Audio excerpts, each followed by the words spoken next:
اعوذ باللہ من الشیطان الرجیم، بسم اللہ الرحمن الرحیم۔ اللہ کے پاک نام سے ہم اپنی محفل کا آغاز کرتے ہیں۔ امید ہے آپ سب خیریت سے ہوں گے۔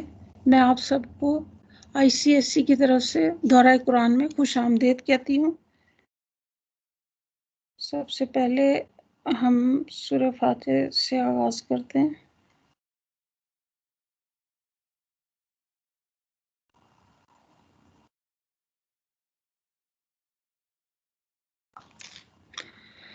اعوذ باللہ من الشیطان الرجیم، بسم اللہ الرحمن الرحیم۔ الحمد للہ رب العالمین، الرحمن الرحیم، مالک یوم الدین، ایاک نعبد و ایاک نستعین، اهدنا الصراط المستقيم، صراط الذين أنعمت عليهم غير المغضوب عليهم ولا الضالين۔ آمین۔ آج انشاءاللہ ہم 11واں سپارہ شروع کریں گے، اور ہم پہلے یہ دیکھ لیتے ہیں۔ ہمارے آج اللہ کا شکر ہے کل 10 پارے ہو گئے تھے۔ ہم کوشش کر رہے ہیں کہ ہر پارے کی کچھ سوال بنا کے تو ہم اسے ویب سائٹ پہ ڈال دیں، اور آپ ان کے جو ہم نے سپارے پڑھے ہوں گے پھر 1 بائی 1 اس کے جواب جو ہے نا آپ دیتے جائیں۔ آپ صلی اللہ علیہ وسلم نے فرمایا کہ اللہ کا ذکر اس کثرت سے کیا کرو کہ لوگ تمہیں مجنوں کہنے لگیں، اور دوسری حدیث میں ہے کہ لوگ تمہیں ریاکار کہنے لگیں۔ ریاکار کہیں کہ اتنی زیادہ آپ اللہ کا ذکر کیا کریں۔ اسی طرح آپ صلی اللہ علیہ وسلم نے فرمایا کہ قیامت کے دن اللہ تعالیٰ بعض قوموں کو کا حشر ایسے کریں گے کہ ان کے چہروں پر نور چمکتا ہوا ہوگا، اور وہ موتیوں کے ممبروں پر ہوں گے۔ لوگ ان پر رشک کریں گے، وہ انبیاء اور شہداء نہیں ہوں گے۔ تو لوگوں نے کہا کہ اے اللہ کے رسول صلی اللہ علیہ وسلم، آپ ان کا حال بیان کر دیجئے تاکہ ہم ان کو پہچان لیں۔ آپ صلی اللہ علیہ وسلم نے فرمایا یہ لوگ ہوں گے جو اللہ کی محبت میں مختلف جگہوں اور خاندانوں سے نکل کر ایک جگہ اکٹھے ہو کر اللہ کا ذکر کیا کریں گے۔ یہ ذکر کی عظمت اور فضیلت ہے کہ اللہ کا یہ ذکر ہے، اور اعلیٰ ترین یہ اللہ کا ذکر ہے قرآن پاک، اس کو پڑھنا سمجھنا اور اس پر ہمیں اللہ تعالیٰ عمل کرنے کا جو ہے توفیق عطا فرمائے۔ وہ اللہ تعالیٰ سے دعا ہے کہ وہ ہمیں زندہ دل عطا کرے تاکہ ہم قرآن میں خوب غور و فکر کریں اور اس کو اپنے اندر جذب کرنے کی دعا کرتے رہیں کہ اللہ تعالیٰ ہمیں اس پر جو ہے عمل کرنے کی توفیق دے۔ اصل چیز جو ہے وہ تو عمل ہے۔ تو ہم اس طرح اپنا آج کا جو ہے وہ شروع کرتے ہیں۔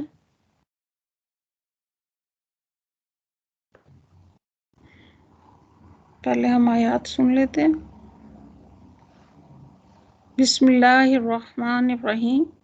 يعتذرون إليكم إذا رجعتم إليهم، قل لا تعتذروا لن نؤمن لكم قد نبأنا الله من أخباركم وسيرى الله عملكم ورسوله ثم تردون إلى عالم الغيب والشهادة فينبئكم بما كنتم تعملون۔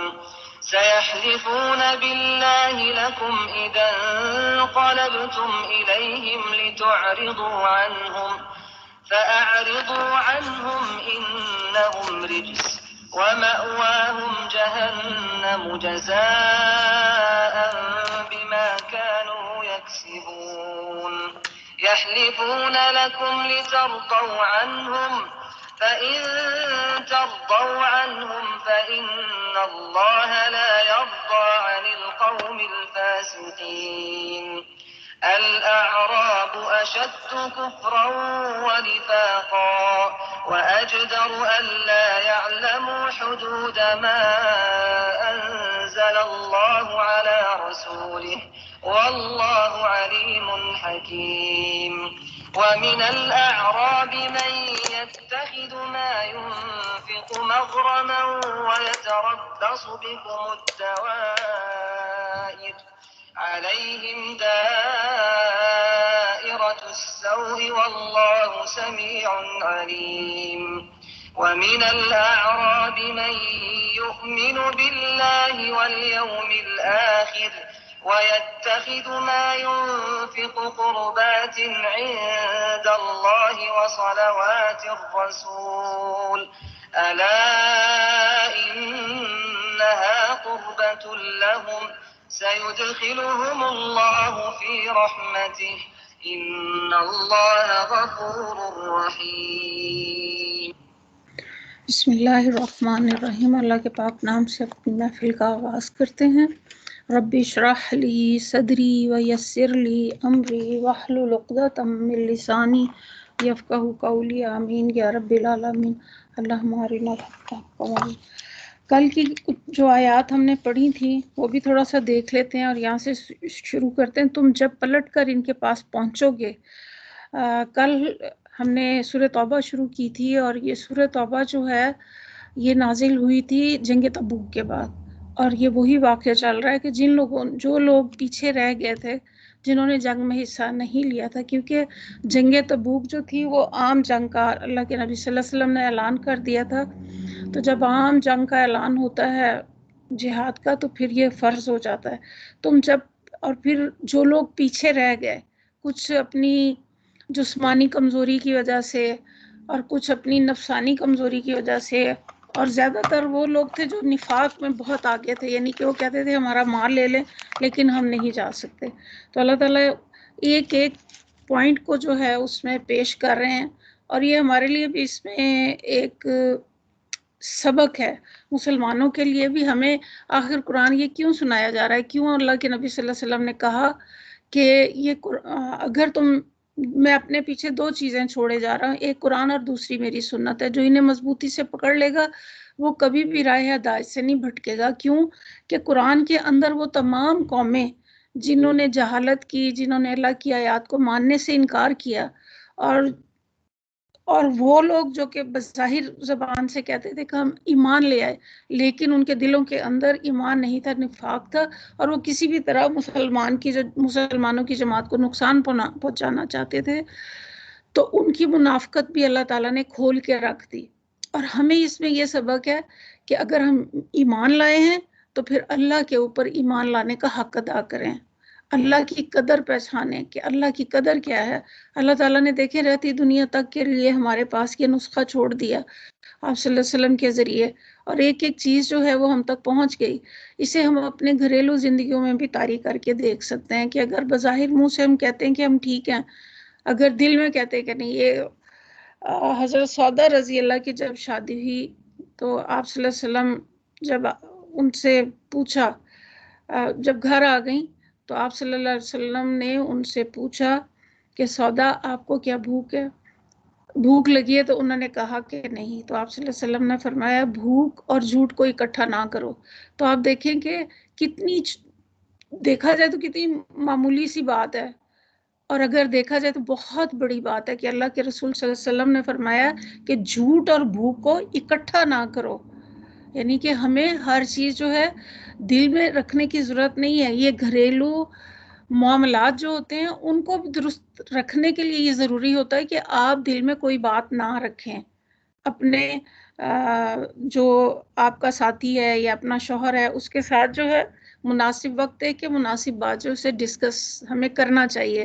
اسی طرح ہمارے بچے ہیں، پھر بچوں کے بچے ہیں، پھر بہویں ہیں، ان تمام کے ساتھ ہمارے تعلقات ایسے ہونے چاہیے کہ ہم اگر ان سے کوئی بات کریں تو ان کی بھی تربیت اس پیمانے پر ہونی چاہیے. اللہ تعالیٰ ان کی بھی کریں کہ وہ بھی ہماری اس بات کو جو کہ ہم ان سے ڈسکس کرنے کو جا رہے ہیں وہ غلط نہ سمجھیں اور ہم اپنے دلوں کو صاف کر لیں. یہاں پہ اللہ تعالیٰ فرما رہے ہیں کہ جب تم پلٹ کر ان کے پاس پہنچو گے تو وہ طرح طرح کے عذرات پیش کریں گے، مگر تم صاف کہہ دینا کہ بہانے نہ کرو، ہم تمہاری کسی بات کا اعتبار نہ کریں گے. اللہ نے ہم کو تمہارے حالات بتا دیے ہیں. اب اللہ اور اس کا رسول تمہارے طرز عمل کو دیکھے گا، پھر تم اس کی طرف پلٹائے جاؤ گے، اور جو کھلے اور چھپے سب کچھ جاننے والا ہے۔ اللہ تعالیٰ یہاں پہ جو بہت زیادہ دولت مند منافقین تھے ان کا پیچھے سے ذکر کرتے چلے آ رہے ہیں، اور ان کے پیچھے رہنے کے لیے ان کے پاس کوئی عذر نہیں تھا۔ اب جب کہ نبی صلی اللہ علیہ وسلم آپ واپس جائیں گے تو وہ بہت ساری باتیں بنائیں گے اور جھوٹی باتیں اور جھوٹی معذرتیں یعنی عذر پیش کریں گے، کیونکہ اللہ تعالیٰ نے تمہیں ہر بات سے آگاہ کر دی، لہٰذا تمہیں چاہیے کہ تم ان کا کوئی عذر جو ہے وہ نہیں سنو گے۔ اللہ اور اس کا رسول تمہارے اعمال دیکھیں گے، یعنی کہ دنیا میں عمل اور صداقت کی میزان کیا ہے؟ عمل سے پتہ چلتا ہے کہ کس کا رویہ کیا بتاتا ہے کہ وہ اپنی بات میں کتنا سچا ہے، اور عمل ہی کے ذریعے جھوٹ اور سچ میں امتیاز ہوتا ہے۔ اور آخرت میں جب ہم پیش ہوں گے تو اس وقت اللہ سبحانہ تعالیٰ کی یہ صفات بیان ہوئی کہ وہ غیب کو بھی جانتا ہے۔ فَيُنَبِّئُكُم بِمَا كُنتُمْ تَعْمَلُونَ، جو کچھ تم کرتے رہے اور وہ تمہیں بتا دے گا تم کیا کرتے ہو۔ پھر آگے 95 آیت میں اللہ فرماتا ہے کہ تمہاری واپسی پر یہ تمہارے سامنے قسمیں کھائیں گے تاکہ تم ان سے صرف نظر کرو، تو بے شک تم ان سے صرف نظر ہی کرو، کیونکہ یہ گندگی اور ان کا اصلی مقام جہنم ہے، جو ان کی کمائی کے بدلے میں انہیں نصیب ہوگی۔ پہلے فقرے میں صرف نظر سے مراد گریز ہے، اور دوسرے فقرے میں فوراً کہا کہ قطع تعلق، یعنی وہ تو چاہتے ہیں کہ تم ان سے تعرض نہ کرو، مگر بہتر یہ کہ تم ان سے کوئی واسطہ نہ رکھو اور سمجھ رہے کہ یہ تم سے کٹ گئے ہیں۔ پھر آگے اللہ تعالیٰ فرماتے ہیں کہ یہ اصل میں ان کا مقام کیا ہے؟ جہنم ہے، اور جس میں یہ ہمیشہ رہیں گے۔ اور انہوں نے مسلسل یہی کیا تھا، یہ اتنے عادی مجرم ہو چکے تھے کہ انہوں نے اللہ کی جتنی نعمتیں اللہ تعالیٰ نے انہیں دی ان کا بجائے شکر ادا کرنے کے، شکران نعمت ادا کرنے کے، بلکہ اور نہ ہی اطراف نعمت انہوں نے کیا، اور ایسی ساری خوبیوں سے وہ نابلد تھے کہ وہ اللہ کا شکر ادا کرتے۔ وہ یہی سمجھتے تھے کہ جو کچھ ہے ہم نے اپنی زور بازو پہ حاصل کیا ہے، اور جو نبوت کا کام ہے وہ بھی ہمارے لوگوں کے ہاتھ میں ہونا چاہیے تھا، غریب لوگوں کا یہ کام نہیں تھا۔ تو وہ اپنی ان حرکتوں سے ہرگز باز نہیں آئے۔ پھر آگے اللہ تعالیٰ فرماتے ہیں کہ جو ان کی کمائی کے بدلے میں کھائیں گے، پھر تم ان سے راضی ہو جو، حالانکہ اگر تم ان سے راضی ہو بھی گئے تو اللہ ہرگز ایسے فاسق لوگوں سے راضی نہ ہوگا۔ اللہ تعالیٰ بالکل ان سے راضی نہ ہوگا۔ آگے اللہ تعالیٰ فرماتے ہیں 97 آیت میں، یہ بدوی عرب کفر اور نفاق میں بہت زیادہ سخت ہیں، اور ان کے معاملے میں اس امر کے امکانات زیادہ ہیں کہ دین کی حدود سے ناواقف رہیں جو اللہ نے اپنے رسول پر نازل کیا ہے۔ یعنی دیہاتیوں میں رہنے والوں کے پاس جو ہے اتنا علم نہیں ہوتا۔ یہاں بدویوں سے مراد وہ دیہاتی صحرائی عرب ہیں جو مدینہ کے اطراف میں آباد تھے۔ یہ لوگ مدینہ میں ایک مضبوط طاقت کو اٹھتے دیکھ کر پہلے تو مرغوب ہوئے، پھر موقع شناسی جو ہے اس کی روش پر چلے۔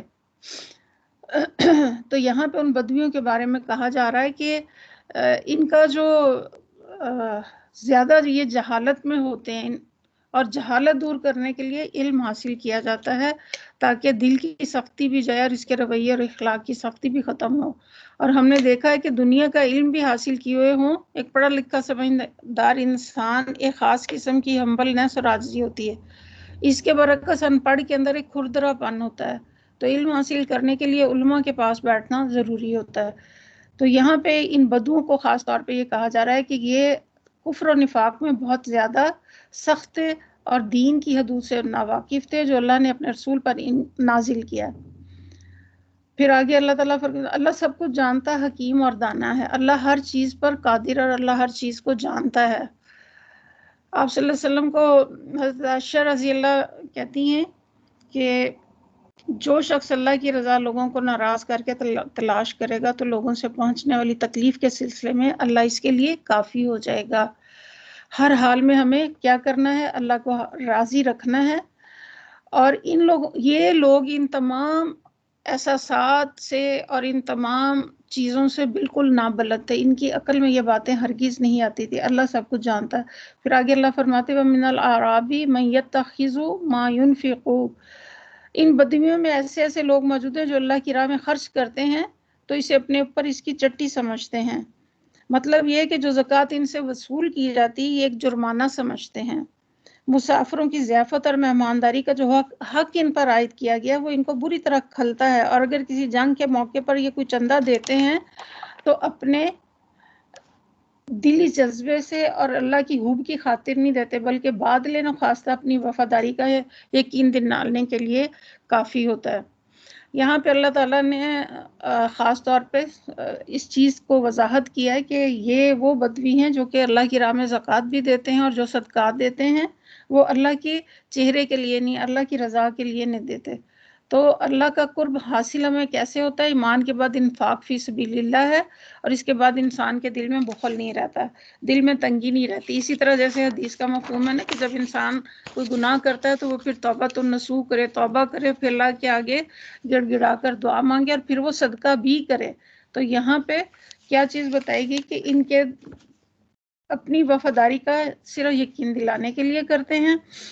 وہ مہاجر انصار جنہوں نے پہلے سے دعوت ایمان پر لبیک کہنے میں سبقت کی، نیز وہ لوگ جو بعد میں راست بازی کے ساتھ ان کے پیچھے ہے، اللہ ان سے راضی ہوا اور وہ تمہارے حق میں زمانے کی گردشوں کا انتظار کر رہے ہیں کہ تم کسی چکر میں پھنسو تو وہ اپنی گردن سے اس نظام کی اطاعت کا کلاوہ گلے سے اتار پھینکے جس میں تم نے انہیں کس دیا ہے، حالانکہ بدی کا چکر خود انہی پر مسلط ہے، اور اللہ سب کچھ سنتا اور جانتا ہے۔ یعنی کہ اللہ تعالیٰ جو ہیں وہ سب کچھ سنتے اور جانتے ہیں جو کچھ یہ حرکتیں کر رہے ہیں۔ پھر آگے اللہ تعالیٰ فرماتے ہیں کہ انہی بدویوں میں کچھ لوگ ایسے ہیں جو اللہ اور روز آخرت پر ایمان رکھتے ہیں، اور جو کچھ خرچ کرتے ہیں اسے اللہ کے ہاں تقرب کا اور رسول صلی اللہ علیہ وسلم کی طرف سے رحمت کی دعائیں لینے کا ذریعہ بناتے ہیں۔ ہاں وہ ضرور ان کے لیے تقرب کا ذریعہ ہے، اور اللہ ضرور ان کو اپنی رحمت میں داخل کرے گا، کیونکہ یقیناً اللہ تعالیٰ درگزر کرنے والے اور اللہ تعالیٰ معاف کرنے والے ہیں۔ سب سے بڑی چیز یہ ہے کہ اللہ تعالیٰ معاف کرنے والے ہیں۔ یہاں اللہ تعالیٰ کی دو صفات بیان ہوئی ہیں کہ اللہ تعالیٰ درگزر کرتے ہیں اور اللہ تعالیٰ معاف کرتے ہیں۔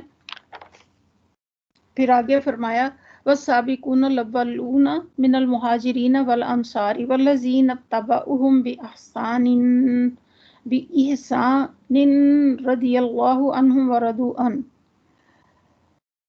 وہ مہاجر اور انصار جنہوں نے سب سے پہلے دعوت ایمان پر لبیک کہنے میں سبقت کی، نیز جو بعد میں راست بازی کے ساتھ ان کے پیچھے ہے، اللہ ان سے راضی ہوا اور وہ اللہ سے راضی ہوئے۔ اللہ نے ان کے لیے ایسے باغ تیار کر رکھے جن کے نیچے نہریں بہتی ہوں گی اور وہ اس میں ہمیشہ رہیں گے۔ یعنی اللہ تعالیٰ نے ان لوگوں کے لیے، اللہ ان سے راضی، اتنی بڑی بات ہے کہ اللہ ان سے رضی اللہ عنہم ورضوا عنہ وأعد لهم جنات تجری من تحتها الانہار، اور ان کے لیے وعدہ ہے کہ جنت میں داخل کریں گے جس کے نیچے نہریں بہتی ہوں گی، ذالک الفوز العظیم، اور یہی سب سے بڑی کامیابی ہے۔ پھر آگے اللہ تعالیٰ فرماتے ہیں آیت نمبر 101 میں وَمِمَّنْ حَوْلَكُمْ مِنَ الْأَعْرَابِ مُنَافِقُونَ، تمہارے گرد و پیش جو بدو رہتے ہیں ان میں بہت سے لوگ منافق ہیں۔ منافق یعنی کہ ناشکرے ہیں، احسان فراموش ہیں اور کفران نعمت کرتے ہیں۔ اسی طرح خود مدینہ کے باشندوں میں بھی منافق موجود ہیں جو نفاق میں بہت طاق ہیں۔ تم انہیں نہیں جانتے، ہم ان کو جانتے ہیں۔ یعنی اپنے نفاق کو چھپانے میں وہ اتنے تیز ہیں کہ آپ صلی اللہ علیہ وسلم بھی اپنے کمال درجے کی فراست کے باوجود انہیں نہیں پہچان سکے۔ پھر اللہ فرماتے ہیں کہ قریب ہے کہ وہ وقت آ لگے جب ان کو دوہری سزا ملے گی۔ ان دوہری سزا سے مراد ہے کہ ایک طرف تو دنیا جس کی محبت میں پھنس کر انہوں نے ایمان اور اخلاص کی بجائے منافقت اور غداری کا رویہ رکھا ہوا اور ان کے ہاتھ سے جائے گی، اور یہ مال و جاہ اور عزت حاصل کرنے کی بجائے الٹی ذلت اور نامرادی پائیں گے۔ دوسری طرف جس مشن کو یہ ناکام دیکھنا چاہتے ہیں، یعنی کہ اللہ کے دین کو غالب ہونے سے چاہتے ہیں کہ وہ ناکام ہو جائے، تو وہ اپنی چال بازیوں سے ناکام کرنا چاہتے ہیں، اور وہ ان کی ان خواہشوں اور کوششوں کے غم میں ان کی آنکھوں کے سامنے فروغ پائے گا۔ یعنی کہ اللہ تعالیٰ کا دین جو ہے وہ تمام ادیان پر چھا کے رہے گا انشاءاللہ۔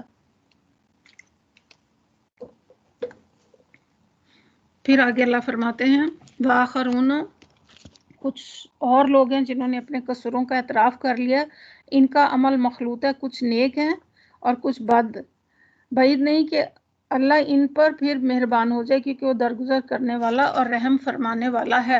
اللہ تعالیٰ ان کے اوپر دوبارہ جو ہے مہربان ہو جائیں۔ پھر آگے اللہ تعالیٰ فرماتے ہیں کہ اے نبی صلی اللہ علیہ وسلم تم ان کے اموال میں سے صدقہ لے کر انہیں پاک کرو اور نیکی کی راہ میں انہیں بڑھاؤ اور ان کے حق میں دعائے رحمت کرو، کیونکہ تمہاری دعا ان کے لیے تسکین کی وجہ ہوگی، اللہ سب کو سنتا اور جانتا ہے۔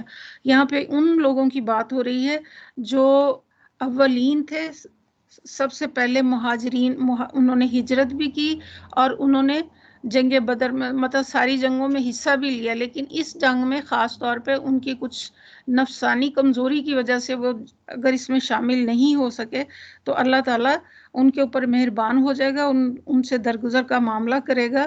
اور اے نبی صلی اللہ علیہ وسلم تم ان کے اموال میں سے صدقہ لے کر انہیں پاک کر دو اور نیکی کی راہ میں انہیں بڑھاؤ، یعنی کہ ان کی دلجوئی کرو، کیونکہ انہیں بھی پتا تھا کہ جب اللہ کے نبی صلی اللہ علیہ وسلم واپس آئیں گے تو ہمارے ساتھ کیا سختی کریں گے، لیکن اللہ تعالیٰ یہاں کیا فرما رہے ہیں خاص طور پہ ان لوگوں کے لیے، اور پھر کہا کہ انہیں معاف بھی کرو اور ان کا صدقہ بھی لو اور ان کے حق میں دعائے رحمت بھی کرو، کیونکہ تمہاری دعا ان کے لیے تسکین کی وجہ بنے گی اور اللہ سب کچھ جانتا ہے۔ کیا ان لوگوں کو معلوم نہیں کہ وہ اللہ ہی ہے جو اپنے بندوں کی توبہ قبول کرتا ہے اور وہ خیرات کو قبولیت عطا فرماتا ہے، اور یہ کہ اللہ بہت بڑا رحیم ہے اور معاف کرنے والا ہے۔ ان کے دل میں اتنی زیادہ تکلیف تھی اور وہ اتنے زیادہ وہ صحابی پریشان تھے اور اتنے زیادہ پریشان تھے کہ دیکھیں اللہ تعالیٰ نے ان کے بارے میں آیات نازل کی کہ کیا وہ یہ نہیں جانتے، کیا انہیں یہ معلوم نہیں ہے کہ اللہ تعالیٰ جو اپنے بندوں کی توبہ قبول کرتا ہے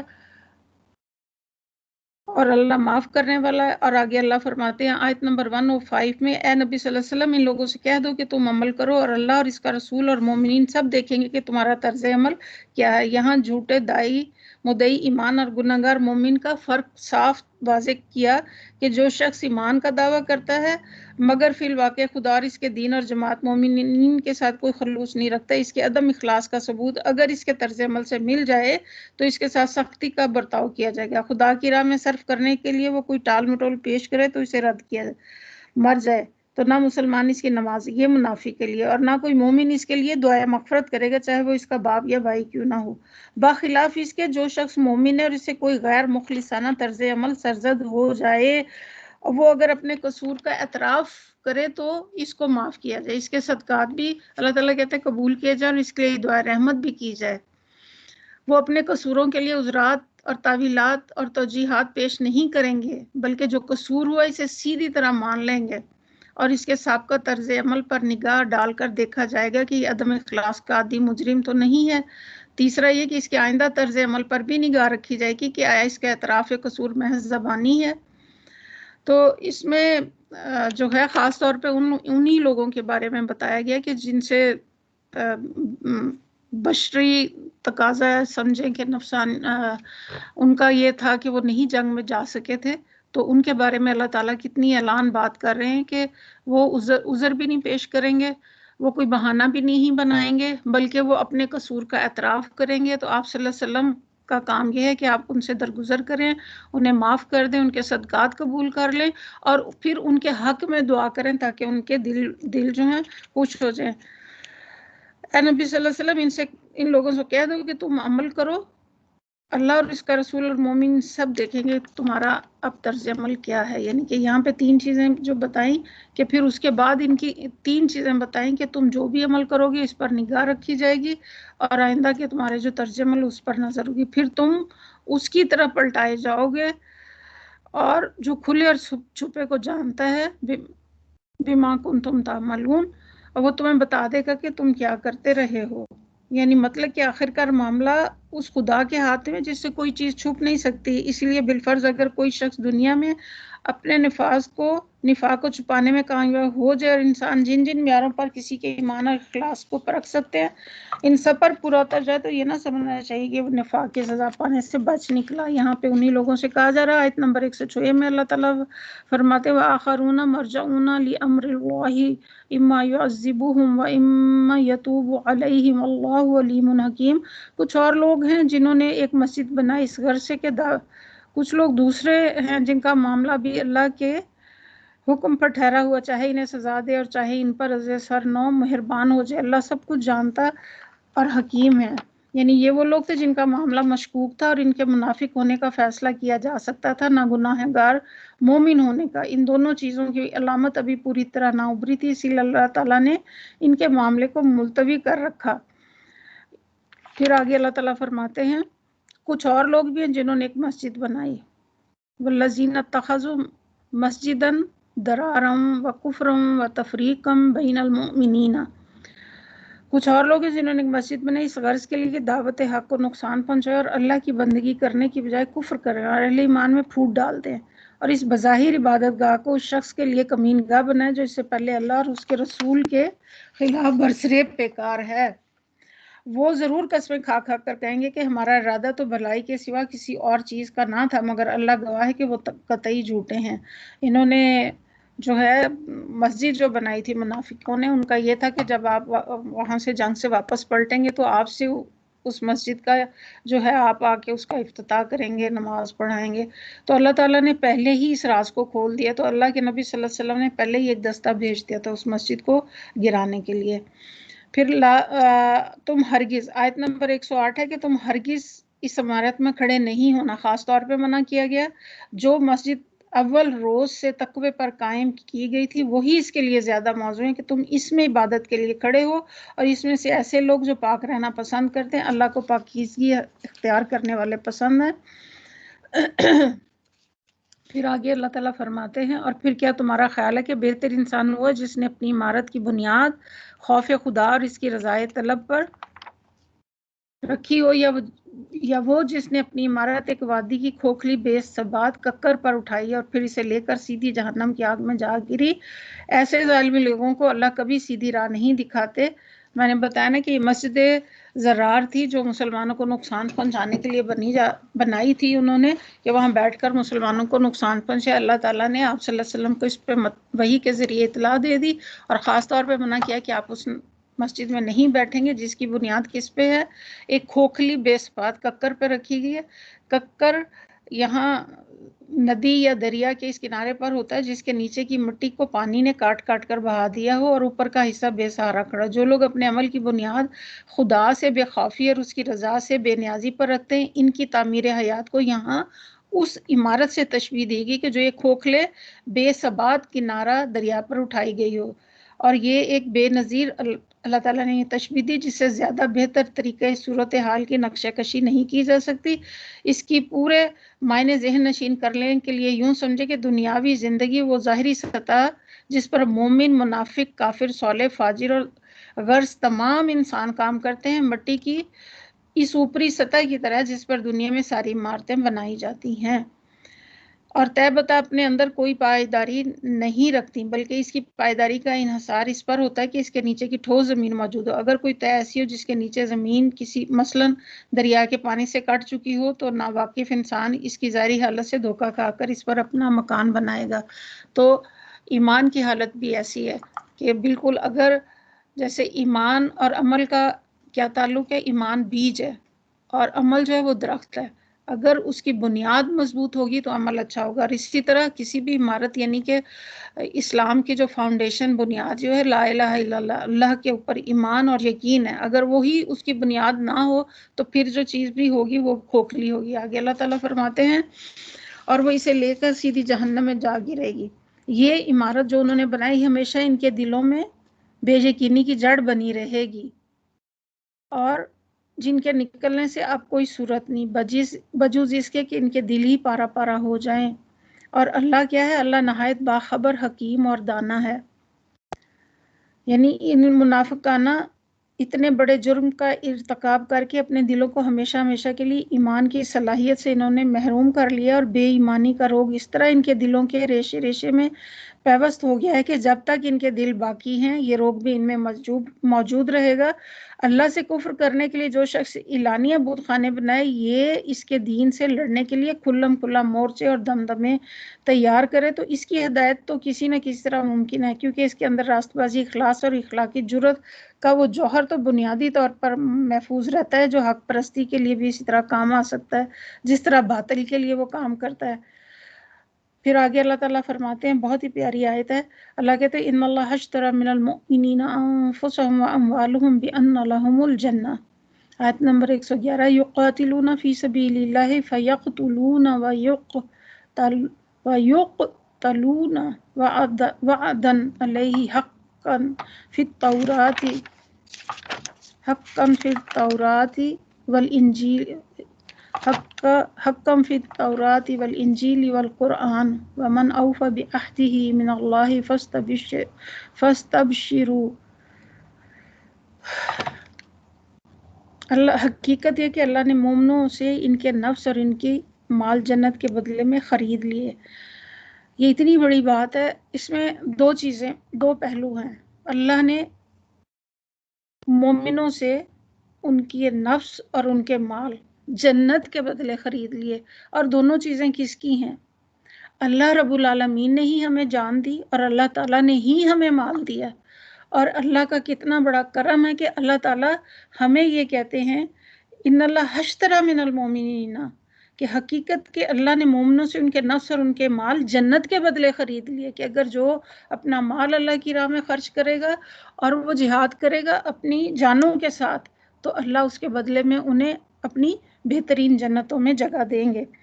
تو اس کے معنی یہ کہ ایمان محض ایک عقیدہ نہیں ہے، بلکہ فی الواقع وہ ایک معاہدہ ہے جس کی روح سے بندہ اپنے نفس اور اپنا مال اللہ کی ہاتھ فروخت کرتا ہے۔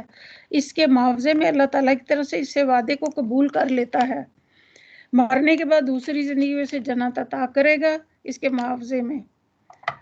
اور اس اہم مضمون کو سمجھنے کے لیے ضروری کہ سب سے پہلے اس کی حقیقت کو اچھی طرح ہمیں ذہن نشین کرنا چاہیے۔ اصل حقیقت کا تعلق، جیسے میں نے بتایا، کہ انسان کی جان و مال کا مالک اللہ تعالیٰ ہے، کیونکہ وہی اس کو اور ان ساری چیزوں کا خالق ہے جو اس کے پاس ہے، اور اسی نے وہ سب کچھ بخشا جس پر وہ تصرف کرتا۔ لہٰذا اس حیثیت تو خرید و فروخت کا کوئی سوال ہی نہیں پیدا ہوتا۔ انسان کا اپنا کچھ ہے، وہ اسے بیچے، نہ کوئی چیز اللہ کی ملکیت سے خارج ہے کہ وہ اسے خریدے، لیکن ایک چیز انسان کے اندر ایسی بھی جسے اللہ تعالیٰ نے کلیتاً اس کے حوالے کیا، اور وہ ہے اس کا، یعنی کہ اس کا اختیار ہے، اس کی اتھارٹی ہے جو اللہ تعالیٰ نے اسے فری ویل میں دی ہے۔ حقیقت نفس الامری تو نہیں بدلتی، مگر انسان کو اس امر کی خود مختاری حاصل ہو جاتی کہ چاہے تو حقیقت کو تسلیم کرے ورنہ انکار کرے، یعنی کہ اس کا دل چاہے وہ کرے اور دل چاہے نہ کرے۔ تو اس حقیقت کو یعنی اس طرح ہی ہمیں سمجھنا چاہیے کہ دونوں چیزیں اللہ کی ہیں، اللہ تعالیٰ اور اس کا تصرف، اس کے استعمال کا حق بھی اللہ کو، لیکن اللہ تعالیٰ نے انسان کو دے کر جو ہے اس اختیار کو اس طرح بنا دیا کہ اس کے مقابلے میں اللہ تعالیٰ جو ہے آخرت میں انہیں جو ہے جنت میں جگہ دیں گے پھر۔ اور یہ صرف اس میں نہیں ہے، اللہ کی راہ میں لڑتے بھی ہیں اور مارتے ہیں اور مرتے ہیں، ان سے جنت کا وعدہ اللہ کے ذمہ ایک پختہ وعدہ تو تورات اور انجیل اور قرآن میں بھی ہے۔ اس امر پر بہت اعتراضات کیے گئے کہ یہاں ذکر تورات اور انجیل میں موجود نہیں، مگر جہاں تک انجیل کا تعلق ہے یہ اعتراضات بے بنیاد ہیں۔ تورات اس صورت میں اس وقت موجود ہے، اس میں بلا شبہ یہ مضمون نہیں پائے جاتے، تو وہ تو حیات بعد الموت اور یوم الحساب کے تصور سے ہی خالی ہے۔ یہاں پہ خاص طور پہ بتایا گیا کہ اللہ تعالیٰ نے یہ احکامات جو ہیں تورات، انجیل اور پھر قرآن میں دیے، اور جو اللہ سے بڑھ کر اپنے عہد کا پورے کرنے والا ہو پر خوشیاں مناؤ، فاستبشروا، پس خوشیاں مناؤ اپنے اس سودے پر جو کہ تم نے اپنے رب سے چکا لیا، یہی سب سے بڑی کامیابی اللہ کی طرف بار بار پلٹنے والے، یعنی التائبون، جس کا لفظی ترجمہ توبہ کرنے والے، لیکن جس انداز میں لفظ استعمال کیا گیا ہے آگے یہ اور بار بار اللہ کی طرف پلٹنے والے ہیں، یعنی کہ اللہ تعالیٰ نے ان کی یہ صفت مستقل صفت میں ہے کہ اگر ان سے کوئی غلطی ہو جاتی ہے تو وہ پھر کیا کرتے ہیں، اللہ کی طرف پلٹتے ہیں۔ العابدون، اس کی بندگی بجا لانے والے، الحامدون، اس کی تعریف کے گن گانے والے، السائحون، اور اس کے خاطر زمین میں گردش کرنے والے، راکعون، الراقعون الساجدون الآمرون بالمعروف، اور پھر اس کے آگے رکوع اور سجدہ کرنے والے، پھر کیا فرمایا؟ نیکی کا حکم دینے والے، بدی سے روکنے والے ہیں اور اللہ کی حدود کی حفاظت کرتے ہیں. والحافظون لحدود اللہ وبشر المؤمنین. یہ معاملہ طے کرتے رہے نبی صلی اللہ علیہ وسلم، ان کو خوشخبری سنا دیجئے. آگے اللہ تعالیٰ نے ان لوگوں کی اس میں تعریف کی ہے، اور اس کی جو تفسیر ہے وہ آپ اس میں جو ہے تفسیر میں دیکھیں کہ اتنی پیاری تشریح اس میں کی گئی ہے، لیکن ہمارے پاس وقت کی کمی کی وجہ سے اسے ہم بہت زیادہ تفصیل میں نہیں جا سکتے. مطلب کہ اسے اس طرح بیان نہیں کرتے. اللہ کی حدود کی حفاظت کرنے والے یعنی اللہ تعالیٰ نے عقائد، عبادات، اخلاق اور معاشرت، تمدن، معیشت، سیاست، عدالت اور صلح و جنگ کے معاملات میں جو حدیں مقرر کی ہیں وہ ان کی پوری پابندی کے ساتھ ملحوظ رکھتے ہیں، اور اپنے انفرادی اجتماعی عمل کو انہی حدود کے اندر محدود رکھتے ہیں، اور کبھی ان سے بڑھتے نہیں، تجاوز نہیں کرتے، اور نہ خدائی قانون کی بجائے خود ساختہ قوانین یا انسانی ساخت کے دوسرے قوانین کو اپنی زندگی کا ضابطہ بناتے ہیں. اس کے علاوہ اللہ کی حدود کی حفاظت میں یہ مفہوم بھی شامل ہے کہ ان حدود کو قائم کیا جائے اور انہیں ٹوٹنے نہ دیا جائے. اب مطلب کہ آگے کا کیا کہا کہ وہ کیا کرتے ہیں، وہ اللہ تعالیٰ وہ نہیں وہ امر بالمعروف اور پھر نہیں عن المنکر بھی کرتے ہیں. یعنی نہ صرف یہ کہ وہ خود اس پہ عمل کرتے ہیں بلکہ کیا کرتے ہیں.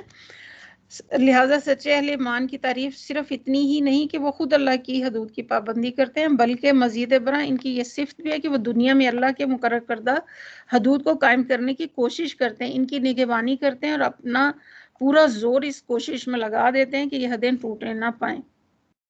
تو یہاں پہ کیا چیز ہمارے لیے سامنے آئی کہ اللہ تعالیٰ جو لوگ اللہ نے جن کی صفات یہاں پہ بتائی ہے کہ کس قسم کی صفات جو ہیں ان کے اندر ہوتی ہیں، یہ ساری ان اللہ اشتری من المؤمنین، یہ ساری اس کے بعد اللہ تعالیٰ نے آیات بتائیں کہ اللہ تعالیٰ کے ساتھ جو سودا کرتے ہیں پھر وہ کیا کرتے ہیں، وہ توبہ کرتے ہیں اور وہ اللہ کی عبادت گزار ہوتے ہیں، اور پھر کیا ہوتے ہیں، وہ ہر حال میں اللہ رب العالمین کی تعریف کرتے ہیں. اصاہین ہو رہا ہے اس کے معنی ہیں روزہ رکھتے ہیں، لیکن زیادہ معنی ہے کہ وہ اپنے گھر سے حج و عمرے کے لیے نکلتے ہیں.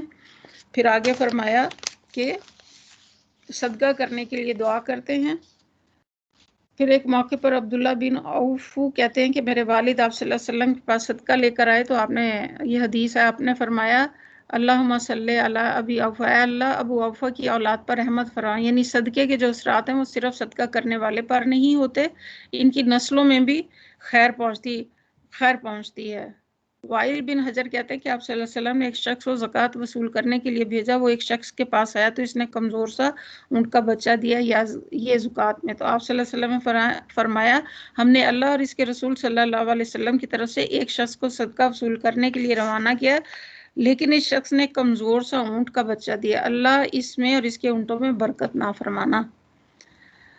آپ صلی اللہ علیہ وسلم کی یہ بات اس شخص کو پہنچ گئی اور اس کے بارے میں آپ صلی اللہ علیہ وسلم یہ فرما رہے ہیں کیونکہ دراصل اس کے ذریعے سب کو سبق سکھانا مقصود تھا. تو وہ ایک خوبصورت اونٹنی لے کر آ گیا اور عرض کیا کہ میں اللہ عز و جل اور اس کے نبی کے سامنے توبہ کرتا ہوں اور معافی مانگتا ہوں. آپ صلی اللہ علیہ وسلم نے فرمایا اللہ اس میں اور اس کے اونٹوں میں برکت فرما. یعنی آپ بھی اس سے راضی ہو گئے کیونکہ آپ اس سے اپنی ذات کے لیے تو کچھ وصول نہیں کر رہے تھے، اللہ کے دین کے لیے کر رہے تھے. عام طور پر صدقہ کرتے ہوئے ہم اپنی پسند کی چیزیں نہیں دیتے، تو ہمیں چاہیے کہ ہم ایسی چیزیں دیں جو اچھی ہوں، کیونکہ اللہ تعالیٰ نے قرآن پاک میں فرمایا کہ لن تنالوا البر حتی تنفقوا مما تحبون وما تنفقوا من شیء فإن اللہ بہ علیم. تو اپنا محبوب مال اللہ کے راستے میں دینا چاہیے، خصوصاً سبیل اللہ، نیکی کے کاموں کو آگے بڑھانے کے لیے، اور خاص طور پہ جو چیز ہمیں پسند ہو وہ اللہ کی راہ میں ہمیں دینی چاہیے، کیونکہ انسان نیکی کے اس مقام تک پہنچ ہی نہیں سکتا جب تک کہ وہ اپنے دل پسند مال جو ہے وہ اللہ کی راہ میں جو ہے خرچ نہ کر دے. تو صحابہ کا حال تو یہ تھا کہ جب بھی کوئی آیت پہنچتی تھی وہ فوراً اللہ کے نبی صلی اللہ علیہ وسلم کی خدمت پہ حاضر ہو کر وہ پوچھنا شروع ہو جاتے تھے کہ ہم یہ دے دیں، یہ ہمیں پسند ہے، یہ باغ ہم اللہ کی راہ میں دینا چاہتے ہیں، یہ ہمارا پسندیدہ باغ ہے، اس میں ایک میٹھے پانی کا کنواں ہے. تو ہمیں بھی ہمیں ان آیات سے کیا سبق لینا چاہیے کہ ہمیں بھی اپنا مال جو ہے اللہ کی راہ میں خرچ کرنا چاہیے. دیکھیں یہاں پہ کتنی بڑی بات ہے کہ اللہ نے کہا کہ اس کے مال میں برکت ہی نہ ہو. اللہ تعالیٰ اس کے مال میں برکت نہ دینا، اس کی مال اور اولاد میں۔ تو وہ شخص سننے کے بعد واپس آ گیا، ہمیں بھی یہ بات سن کے اس پر عمل کرنا چاہیے۔ اللہ تعالیٰ ہم سب کو عمل کرنے کی توفیق عطا فرمائے۔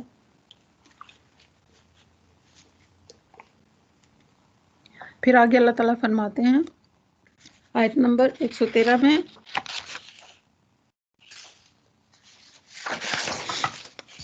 ماں کانا لنبی جی، نبی صلی اللہ علیہ وسلم کو اور ان لوگوں کو جو ایمان لائے زیبانی کی مشرکوں کے لیے مغفرت کی دعا کریں، چاہے وہ ان کے رشتہ داری کیوں نہ، جبکہ ان پر یہ بات کھل چکی ہے کہ وہ جہنم کے مستحق ہیں۔ یہاں پہ خاص طور پہ آپ صلی اللہ علیہ وسلم کو منع کیا گیا ہے، اور یہ بھی کہا گیا کہ کسی منافق کے لیے آپ دعا نہیں کریں، جیسے حضرت ابراہیم نے اپنے باپ کے لیے دعا مغفرت کی تھی، اور وہ اس وعدے کی وجہ سے کی تھی جو انہوں نے اپنے باپ سے کیا تھا۔ تو یہاں پہ خاص طور پہ کہا جا رہا ہے کہ رشتہ داری کا تعلق اللہ کی وفاداری کے مقتضیات بنسبت زیادہ قیمتی ہے، اور یہ کہ اللہ اور اس کے دین کے ساتھ ہماری محبت بے لاگ نہیں ہے، اور یہ کہ جو لاگ ہم نے خدا کے باغیوں کے ساتھ لگا رکھی ہیں، ہم چاہتے ہیں کہ خدا خود بھی اسی لاگ کو قبول کرے اور ہمارے رشتہ دار کو تو ضرور بخش دے، خواہ اس جرم کا ارتکاب کرنے والے دوسرے مجرموں کو جہنم میں جھونک دے۔ یہ تمام باتیں غلط ہیں، اخلاص اور وفاداری کے خلاف ہیں، اور اس ایمان کے منافی ہیں جس کا تقاضا یہ کہ اللہ اور اس کے دین کے ساتھ ہماری محبت بالکل بے لاگ ہو، اللہ کا دوست ہمارا دوست ہو اور اس کا دشمن ہمارا دشمن ہو۔ اسی بنا پر اللہ تعالیٰ نے یہ نہیں فرمایا کہ مشرکوں کے لیے مغفرت کی دعا کرو، بلکہ یوں فرمایا کہ تمہارے لیے زیبا ہی نہیں کہ تم ان کے لیے مغفرت کی دعا کیا کرو، یعنی ہمارے منع کرنے سے اگر تم باز رہے تو کچھ بات تو ہے، میں تم کو خود وفاداری کی حس اتنی تیز ہونی چاہیے کہ جو ہمارا باغی اس کے ساتھ ہمدردی رکھنا اور ان کے جرم کو قابل معافی سمجھنا تم کو اپنے لیے نازیبا محسوس ہوتا ہے۔ تو یہاں اتنا ہی سمجھ لینا کافی کہ اللہ کے باغیوں کے ساتھ جو ہمدردی ممنوع ہے وہ صرف وہ ہمدردی ہے جو دین کے معاملے میں داخل رہی، انسانی ہمدردی اور دنیاوی تعلقات میں صلح رحمی ہو، رحمت و شفقت کا برتاؤ تو یہ ممنوع نہیں ہے بلکہ معمود ہے۔ رشتہ دار خواہ کافر ہوں یا مومن ہوں، ان کے دنیاوی حقوق ضرور ادا کیے جائیں گے، یعنی کہ مصیبت زدہ انسان کی بہرحال مدد کرنی ہوگی کیونکہ وہ اللہ کی مخلوق ہیں۔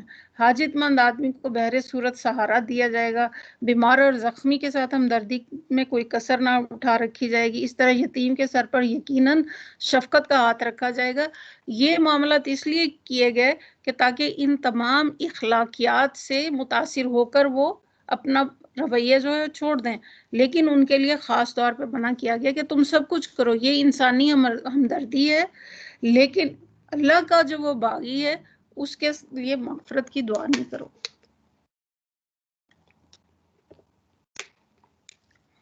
اور پھر حضرت ابراہیم علیہ السلام کا بتایا کہ حضرت ابراہیم نے کہی تھی کہ سلام علیک ساستغفر لک ربی انہ کان بی حفیہ، یہ سورہ مریم کی آیت نمبر 47 ہے۔ آپ کو سلام ہے، میں آپ کے لیے اپنے رب سے دعا کروں گا کہ آپ کو معاف کر دے میرے اوپر نہایت، کیونکہ وہ میرے اوپر نہایت مہربان ہے۔ میں آپ پھر دوسری جگہ اللہ قرآن میں فرماتے ہیں کہ میں آپ کے لیے معافی ضرور چاہوں گا اور میرے اختیار میں کچھ بھی نہیں کہ آپ کو اللہ کی پکڑ سے بچا سکوں۔ چنانچہ اس وعدے کی بنا پر آج جناب نے اپنے باپ کے لیے دعا مانگی تھی کہ میرے باپ کو اللہ معاف کر دے۔ یہ سورہ شورہ کی آیت ہے۔ بے شک وہ گمراہ لوگوں میں تھا، اور اس دن مجھے رسوا نہ کر جبکہ سب انسان اٹھائے جائیں گے، جبکہ نہ مال کسی کے کام آئے گا نہ اولاد نجات، صرف وہ پائے گا جو اپنے اللہ کے حضور بغاوت سے پاک دل لے کر آئے گا، یعنی سلیم دل لے کر آئے گا۔ یہ دعا اول تو خود انتہائی محتاط لہجے میں تھی، مگر اس کے بعد حضرت ابراہیم کی نظر اس طرف گئی کہ میں جس شخص کے لیے دعا کر رہا ہوں وہ تو اللہ کا کھلم کھلا باغی ہے اور اس کے دین سے سخت دشمنی رکھتا تھا، تو وہ اس سے بھی باز آ گئے اور ایک سچے وفادار مومن کی طرح انہوں نے باغی کی ہمدردی سے صاف وہ کر دی، اگرچہ وہ باغی ان کا باپ تھا جس نے کبھی محبت سے ان کو پالا پوسا تھا۔ یعنی کہ پھر وہ ان سے باز آ گیا اور انہیں سلام کہہ کے وہاں سے روانہ ہو گئے کہ باپ مگر جب ان پر یہ بات کھل گئی کہ ان کا باپ جو ہے خدا کا دشمن، تو اس سے بیزار ہو گئے۔ اور حق یہ کہ ابراہیم بڑا رقیق القلب اور خدا ترس اور بردبار آدمی تھا۔ یہاں پہ الفاظ استعمال ہیں. اواہن کے معنی ہیں بہت آہیں بھرنے والا، آہوزاری کرنے والا، ڈرنے والا، حسرت کرنے والا. اور حلیم اس شخص کو کہتے ہیں جو اپنے مزاج پر قابو رکھتا ہو، نہ غصہ اور نہ دشمنی اور نہ ہی مخالفت سے باہر، محبت اور دوستی اور تعلق کی خاطر اعتدال سے تجاوز نہ کر جائے. یہ دونوں لفظ اس مقام پر دوہرے معنی دے رہے کہ حضرت ابراہیم نے اپنے باپ کے لیے یہاں پہ جو لفظ استعمال ہوئے مغفرت کی کیونکہ وہ نہایت رقیق القلب تھے، اس خیال سے کانپ اٹھے تھے کہ میرا یہ باپ ایندھن جہنم کا ایندھن نہ بنے. اور وہ حلیم تھے، ظلم و ستم کے باوجود ان کے باپ نے اسلام سے ان کو روکنے کے لیے ان پر جو ڈھایا تھا، ان کی زبان اس کے حق میں دعا ہی کے لیے کھلی. پھر انہوں نے یہ دیکھا کہ ان کا باپ تو اللہ کا دشمن ہے، تو انہوں نے کیونکہ وہ اللہ سے ڈرنے والے تھے اور کسی کی محبت میں حد سے تجاوز کرنے والے نہ تھے، یعنی کہ اللہ کی محبت اوپر تھی، باپ کی محبت نیچے تھی، تو پھر وہ اس سے ہٹ گئے. پھر آگے فرماتے ہیں آیت نمبر 115 میں، اللہ کا یہ طریقہ نہیں کہ لوگوں کو ہدایت دینے کے بعد پھر گمراہی میں مبتلا کرے جب تک کہ انہیں صاف صاف بتانا دے کہ انہیں کن چیزوں سے بچنا چاہیے. یعنی اللہ تعالیٰ یہ بتا دینا چاہتا ہے کہ لوگوں کو کن خیالات، کن اعمال اور کن طریقوں سے بچنا چاہیے. پھر جب وہ باز نہیں آتے اور غلط فکری اور غلط کاری پر اصرار کرتے ہیں تو اللہ تعالیٰ بھی ان کی ہدایت اور رہنمائی سے پھر ہاتھ کھینچ لیتا ہے اور اسی غلط راہ پر انہیں دھکیل دیتا ہے جس پر وہ خود جانا چاہتے ہیں. اللہ تعالیٰ نے یہ اپنا فعل بتایا کہ اللہ کا ہدایت دینا یہ ہے کہ وہ صحیح طریقہ فکر و عمل اپنے انبیاء اور اپنی کتابوں اور کے ذریعے سے لوگوں کے سامنے واضح طور پر پیش کر دیتا ہے. پھر آگے اللہ تعالیٰ فرماتے ان اللہ لہ ملک السماوات والارض یحیی و یمیت وما لکم من دون اللہ من ولی ولا نصیر. در حقیقت اللہ ہر چیز پر علم رکھتا ہے اور یہ بھی واقع ہے کہ اللہ ہی کے قبضے میں آسمانوں زمینوں کی سلطنت ہے، اسی کے اختیار میں زندگی اور موت ہے اور تمہارا کوئی حامی مددگار ایسا نہیں جو تمہیں اس سے بچا سکے. آگے اللہ تعالیٰ فرماتے ہیں آیت نمبر 117 میں لَقَدْ تَابَ اللَّهُ عَلَى النَّبِيِّ وَالْمُهَاجِرِينَ وَالْأَنصَارِ الَّذِينَ اتَّبَعُوهُ. اللہ تعالیٰ نے معاف کر دیا نبی کو اور مہاجرین اور انصار کو جنہوں نے بڑی تنگی کے وقت نبی صلی اللہ علیہ وسلم کا ساتھ دیا تھا. آیت نمبر 115 ہے. یعنی غزوہ تبوک کے سلسلے میں جو چھوٹی چھوٹی لرزشیں ہوئی تھی آپ صلی اللہ علیہ وسلم اور آپ کے صحابہ سے ہوئیں، سب کو اللہ نے ان کی اعلیٰ خدمات کا لحاظ کرتے ہوئے معاف کر دیا. اور آپ صلی اللہ علیہ وسلم سے جو لرزشی اس کا ذکر آیت میں گزر چکا ہے، یعنی یہ کہ جن لوگوں نے استطاعت رکھنے کے باوجود جنگ سے پیچھے رہنے کی اجازت مانگی تھی آپ نے انہیں اجازت دے دی تھی. تو یہ آپ صلی اللہ علیہ وسلم کی غلطی سمجھ لیں یا ان کی رحم دلی سمجھ لیں. بہرحال اللہ تعالیٰ نے انہیں رحمت للعالمین بنا کے بھیجا تھا، تو پھر بھی اللہ تعالیٰ نے اس پر انہیں تنبیہ کی اور انہیں معاف کر دیا. پھر آگے اللہ فرماتے ہیں کہ مگر جب انہوں نے اس کجی کا اتباع نہ کیا بلکہ نبی کا ساتھ ہی دیا تو اللہ نے انہیں پھر معاف کر دیا. یعنی اب اللہ اس بات پر ان سے کوئی پکڑ نہ کرے گا. ان کے دلوں میں کجی کی طرح یہ میلان کیوں پیدا ہوا تھا؟ اس لیے کہ اللہ اس کمزوری پر گرفت نہیں کرتا جس کی انسان نے خود اصلاح خود ہی کر لی. اگر ہم سے کوئی غلطی ہوتی ہے تو ہم خود ہی اگر اس کی اصلاح کر لیں اور اللہ سے توبہ کر لیں، جیسے کہ ہمارے باپ حضرت آدم علیہ السلام نے کی تھی، ربنا ظلمنا انفسنا وان لم تغفر لنا وترحمنا لنکونن من الخاسرین. تو اللہ تعالیٰ سے ہمیں اسی وقت جو ہے رجوع کر لینا چاہیے، اور اللہ اس وقت بہت خوش ہوتے ہیں جب انسان سے غلطی ہو اور پھر وہ اللہ کی طرف جب پلٹ جاتا ہے. بے شک اس کا معاملہ جو تھا اس کا معاملہ ان لوگوں کے ساتھ شفقت اور مہربانی کا ہے، اور ان تینوں کو بھی اللہ نے معاف کیا جس کے معاملے کو ملتوی کر دیا گیا تھا. آپ صلی اللہ علیہ وسلم جب تبوک سے مدینہ تشریف وہ لوگ معذرت کرنے کے لیے حاضر ہوئے جو پیچھے رہ گئے تھے. ان میں سے 80 سے کچھ زیادہ منافق تھے اور 3 سچے مومن تھے. منافقین جھوٹے عذرات پیش کرتے گئے اور حضور ان کی معذرتیں قبول کرتے گئے. آپ صلی اللہ علیہ وسلم نے ان تینوں کے معاملے میں فیصلے کو ملتوی کر دیا کیونکہ تینوں نے مومن تھے اور تینوں نے جو ہے اپنے گناہ کا یا اپنی غلطی کا صاف قصور کا اعتراف کیا تھا اور کہا تھا کہ اے اللہ کے نبی صلی اللہ علیہ وسلم ہم آپ کے ساتھ کوئی ہیلا بہانہ نہیں کریں گے، کیونکہ اگر ہم نے کچھ بھی ایسا کیا تو اللہ تعالیٰ وحی کے ذریعے آپ کو ہر چیز سے آگاہ کر دیں گے، اور ہم اپنی غلطی کا اعتراف کرتے ہیں. اور عام مسلمانوں کو حکم دے دیا کہ جب تک اللہ کا حکم نہ آئے ان سے کسی قسم کا معاشرتی تعلق نہ رکھا جائے. اس معاملے کا فیصلہ کرنے کے لیے یہ آیت نازل ہوئی. یہاں یہ بات ہمیں پیش نظر رکھنی چاہیے کہ 3 اصحاب کا معاملہ ان 7 اصحاب سے بالکل مختلف تھا جو پچھلی آیت میں گزرا ہے۔ پھر آگے اللہ جب زمین اپنی ساری وسعت کے باوجود ان پر تنگ ہوگی اور اتنی جانب بھی ان پر بار ہونے لگی اور انہوں نے جان لیا کہ اللہ سے بچنے کے لیے کوئی جاب نہ خود اللہ کی دامن رحمت کے سوا نہیں، تو اللہ اپنی مہربانی سے ان کی طرف پلٹا تاکہ وہ اس کی طرف پلٹیں۔ یقیناً وہ بڑا رحیم ہے اور معاف کرنے والا ہے۔ ان تینوں صحابہ کا چھوٹا سا واقعہ جو ہے میں 5 منٹ لے کے انشاءاللہ بیان کروں گی۔ بہت ہی ایمان افروز واقعہ ہے اور ہمارے لیے اس میں بہت زیادہ سبق ہے۔ پہلے میں نے بتایا تھا کہ امر بالمعروف اور نہی عن منکر جو تھا بنی اسرائیل والے بھی کرتے تھے، لیکن انہیں برا بھی کہتے تھے، اور پھر ان لوگوں کے ساتھ جب بیٹھ جاتے تھے تو پھر ان کے دل اللہ تعالیٰ نے خلط کر دیے، یعنی کہ پھر ان سے بھی وہ چیز چھین لی۔ تو یہ 3 اصحاب جو تھے، ان میں کعب بن مالک تھے، بلال بن امیہ اور مرارہ بن ربی تھے۔ تینوں سچے مومن تھے، اس سے پہلے اپنے اخلاص کا بارہا ثبوت دے چکے تھے، قربانیاں کر چکے تھے، اور یہ 2 اصحاب تو غزوہ بدر کے شرکا میں سے تھے جن کی صداقت ایمانی ہر شعبے سے بالا تھی، لیکن بدر کے سوا ہر غزوہ میں آپ صلی اللہ علیہ وسلم کے ساتھ رہے۔ ان خدمات کے باوجود جو ایک تھے جو سستی اور ناسک موقع پر جب تمام قابل جنگ اہل ایمان کو جنگ کے لیے نکل جانے کا حکم دیا، ان حضرات نے دکھائی، اس پر سخت گرفت کی۔ آپ صلی اللہ علیہ وسلم تبوک سے واپس تشریف لا کر مسلمانوں کو حکم دے دیا کہ کوئی ان سے سلام نہ کرے۔ 40 دن کے بعد ان کی بیویوں کو بھی الگ رہنے کی تاکید کی گئی۔ فی الواقع مدینہ کی بستی میں ان کا وہی حال ہو گیا جس کی تصویر اس آیت میں کھینچی گئی۔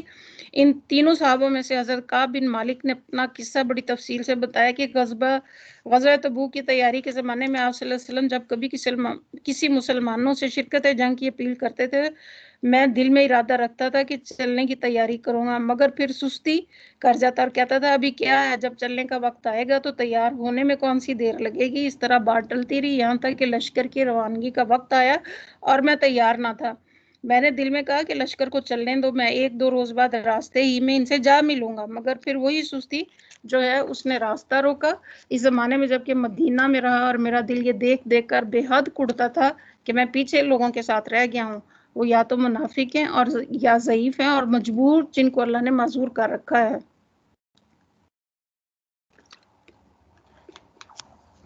جب آپ صلی اللہ علیہ وسلم تبوک سے واپس تشریف لائے تو حسب معمول آپ نے پہلے مسجد آ کر 2 رکعت نماز پڑھی اور پھر لوگوں سے ملاقات کے لیے بیٹھے۔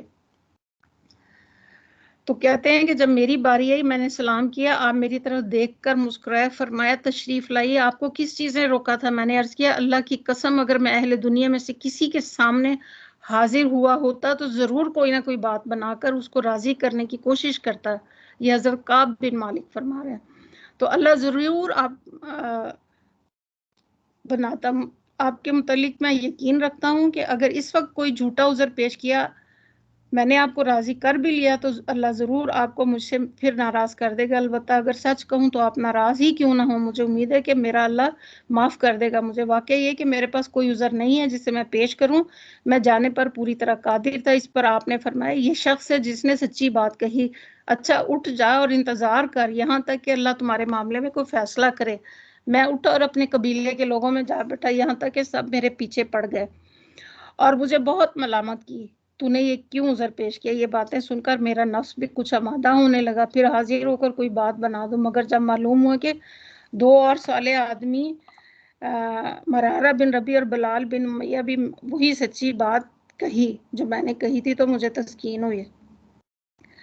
اس کے بعد آپ صلی اللہ علیہ وسلم نے عام حکم دیا کہ ہم تینوں آدمیوں سے کوئی بات نہ کریں۔ یہ دیکھیں، یہ ہے اصل اسلام کا چہرہ کہ اگر کسی سے کوئی غلطی ہو جائے تو پھر اس کے ساتھ کیا معاملہ کرنا ہے۔ اگر عدالت اس کو پروف کر دے کہ یہ بندہ گنہگار ہے تو پھر ہمیں ان کے اوپر پھولوں کی بارش نہیں کرنی چاہیے۔ ایسا معلوم ہوتا تھا کہ سرزمین بالکل بدل گئی، یہاں اجنبی ہوں اور اس بستی میں کوئی بھی ہمارا واقف نہیں۔ مسجد میں نماز کے لیے جاتا تو حسب معمول آپ صلی اللہ علیہ وسلم کو سلام کرتا، مگر بس انتظار ہی کرتا رہ جاتا کہ آپ کی ہونٹ جنبش کرے۔ نماز میں نظریں چرا کر حضور کو دیکھتا تھا کہ آپ کی نگاہیں مجھ پر کیسی پڑتی ہیں۔ وہاں حال یہ تھا کہ جب تک میں نماز پڑھتا آپ میری طرف دیکھتے رہتے اور جہاں میں نے سلام پھیرا آپ نے میری طرف سے نظر ہٹا لی۔ ایک روز میں گھبرا کر اپنے چچا زاد بھائی اور بچپن کے یار ابو قتادہ کے پاس گیا اور ان کے باغ کو دیوار پر چڑھ کر انہیں سلام کیا، مگر اس اللہ کے بندے نے بھی سلام کا جواب نہیں دیا، کیونکہ اللہ اور اس کے رسول کا حکم نہیں تھا کہ ان تینوں کے ساتھ مدینہ میں کوئی بھی بات کرے۔ ابو قتادہ، میں تم کو خدا کی قسم دے کر پوچھتا ہوں، کیا میں اللہ اور اس کے رسول سے محبت نہیں کرتا؟ وہ خاموش ہے۔ پھر میں نے پوچھا کہ کیا تیسری مرتبہ جب میں نے قسم دے کر یہی سوال کیا تو انہوں نے بس اتنا کہا کہ اللہ اور اس کا رسول بہتر جانتا ہے۔ اس پر میری آنکھوں سے آنسو نکل آئے اور میں دیوار سے اتر آیا۔ انہی دنوں میں ایک دفعہ بازار سے گزر رہا تھا کہ شام کے کپتیوں سے ایک شخص مجھے ملا اور اس نے شاہ حسین کا خط دیا، اور وہ خط جو تھا وہ بھی یہ تھا کہ تم ہمارے ساتھ مل جاؤ۔ تو کہنے لگے کہ مجھے اس قدر تکلیف ہوئی اور وہ خط انہوں نے اسی وقت جو ہے جلا دیا۔ 40 دن اس حالت پر گزرے تھے کہ آپ صلی اللہ علیہ وسلم کا آدمی حکم لے کر آیا کہ اپنی بیوی سے بھی علیحدہ ہو جاؤ۔ 50ویں دن یعنی کہ پورے مدینہ کے لوگ جو تھے ان تینوں سے نہیں بات کر رہے۔ 50ویں دن صبح کی نماز کے بعد میں اپنے مکان کی چھت پر بیٹھا ہوا تھا اور اپنی جان سے بیزار تھا کہ یکا یا کسی شخص نے پکار کر کہا، مبارک ہو کعب بن مالک۔ میں یہ سنتے ہی سجدے میں گر گیا اور میں نے جان لیا کہ میری معافی کا حکم ہو گیا۔ پھر تو فوج در فوج لوگ بھاگے چلے آ رہے تھے اور ہر ایک دوسرے سے پہلے پہنچ کر مجھے مبارک دے رہا تھا کہ تیری توبہ قبول ہو گئی۔ میں اٹھا اور سیدھا مسجد نبوی کی طرف چل دیا۔ آپ صلی اللہ علیہ وسلم کا چہرہ خوشی سے چمک رہا تھا۔ میں نے سلام کیا تو فرمایا، تجھے مبارک ہو، یہ تیری زندگی میں سب سے بہتر ہے۔ میں نے پوچھا، یہ معافی آپ کی طرف سے یا اللہ کی طرف سے؟ فرمایا، اللہ کی طرف سے ہے۔ تو سب سے پہلی چیز یہ ہے کہ ہمارے اب معاشرے میں، مسلمانوں میں، اگر کوئی غلطی کرتا ہے تو اس کا ساتھ لوگ دیتے ہیں، اسی لیے ہماری اصلاح نہیں ہوتی۔ اور یہاں دیکھیں کہ وہ جید صحابی جن سے ذرا سی لرزش ہوئی اور اللہ تعالیٰ کی طرف سے اور اللہ کے نبی کی طرف سے جو بھی حکم ان پہ نافذ ہوا، اس کی پابندی میں پورا مدینہ جو ہے ساتھ لگ گیا تھا۔ یہ تھا بہت ہی ایمان افروز قصہ ہے جو ہمیں بار بار پڑھنا بھی چاہیے اور سننا بھی چاہیے۔ اور یہ سب کچھ کس لیے تھا کہ جو جماعت تیار ہو رہی تھی، جو فوج مسلمانوں کی تیار ہو رہی تھی، جو ایک کمیونٹی بن رہی تھی، اس کے اندر ایک ڈسپلن اور اس کی صالح اخلاقی اسپرٹ پر انسان جو ہے پکا ہو جائے اور دیکھنے والے اشش کر اٹھیں کہ ڈسپلن کا یہ حال کہ ادھر لیڈر کی زبان سے بائیکاٹ کا حکم نکلا اور ادھر پوری جماعت نے مجرم سے نگاہیں پھیر لی۔ حکومت و جلوت و درکنار خلوت تک میں کوئی قربت اور قریبی رشتہ دار ان کے پاس نہ رہا، یعنی کہ بیوی بچے سب رشتہ دار کوئی بھی نہیں ملتا تھا۔ تو یہ ہوتی ہے اصل ایمانی اسپرٹ کے اللہ تعالیٰ نے دیکھے یہ کیا، اور پھر وہ اللہ نے ان کی جو ہے توبہ قبول کی۔ پھر آگے اللہ فرماتے ہیں آیت نمبر 119 میں، اے لوگوں جو ایمان لے، اللہ سے ڈرو اور سچے لوگوں کا ساتھ دو۔ مدینہ کے باشندے اور گرد و نواح کے بدویوں کو یہ ہرگز زیبا نہ تھا کہ اللہ کے رسول کو چھوڑ کر گھر بیٹھے رہتے اور ان کی طرف سے بے پرواہ ہو کر اپنے نفس کی فکر میں لگ جاتے۔ اسی لیے کبھی ایسا نہ ہوگا کہ اللہ کی راہ میں بھوک پیاس اور جسمانی مشقت کی کوئی تکلیف وہ جھیلیں، منکرین حق کو جو ناگوار ہو اس پر کوئی قدم اٹھائیں اور کسی دشمن سے عداوت کا کوئی انتقام لے، وہ اس کے بدلے میں حق میں ایک عمل صالح نہ لکھا جائے۔ یقیناً اللہ کے ہاں محسنوں کا حق خدمت مارا نہیں جاتا۔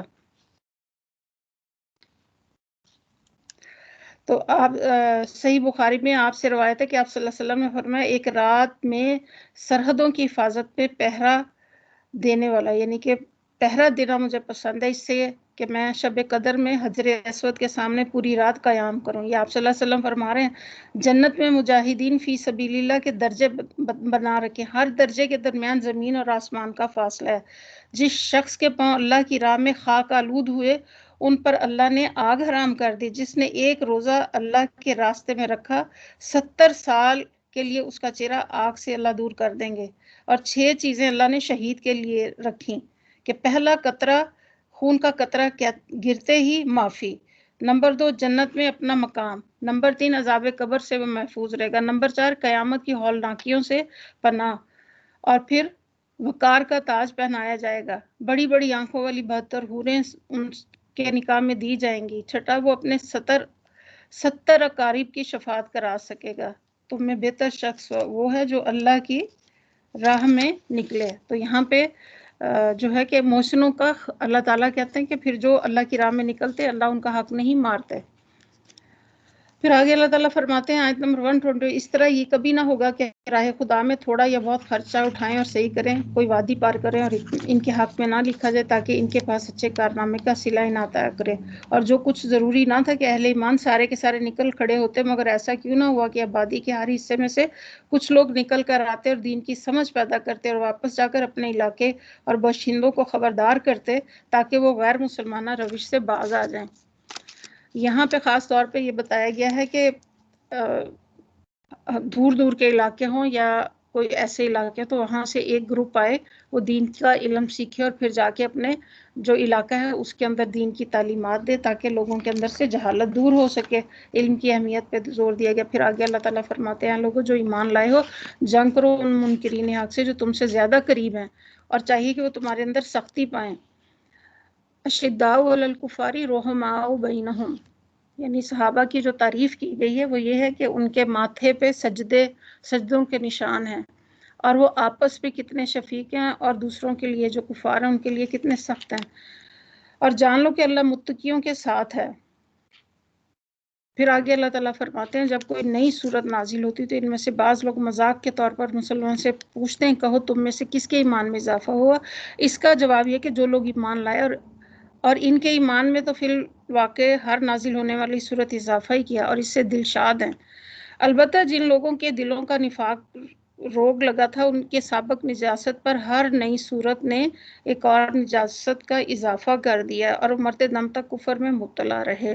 آیت نمبر 126، کیا یہ لوگ دیکھتے نہیں کہ ہر سال ایک دو مرتبہ آزمائش میں ڈالے جاتے ہیں. یعنی کوئی سال ایسا نہیں گزرتا جب ایک دو مرتبہ ایسے حالات نہ پیش جن میں ان کا دعویٰ ایمان آزمائش کی کسوٹی پر کسا نہ جاتا، اس کھوٹ کا راز فاش نہ ہو جاتا ہو. کبھی قرآن میں کوئی ایسا حکم آتا ہے جس سے ان کی خواہشات نفس پر کوئی نئی پابندی عائد ہو جاتی ہے، مگر اس پر بھی توبہ نہ کرتے نہ کوئی سبق لیتے. جب کوئی صورت نازل ہو تو یہ لوگ آنکھوں میں ایک دوسرے سے کرتے کہ کہیں کوئی تم کو دیکھ تو نہیں رہا، پھر چپکے سے وہاں سے نکل جاتے.